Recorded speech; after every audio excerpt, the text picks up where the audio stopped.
in front of me I've got FC25. In this video I'll show you how to perform heel chop.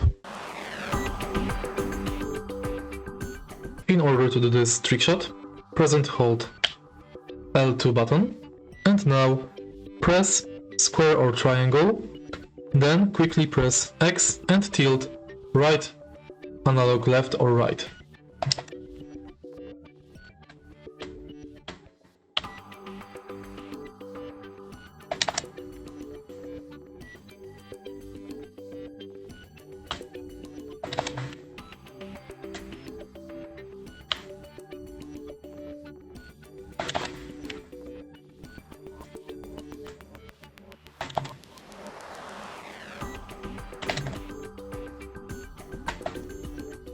And that's it.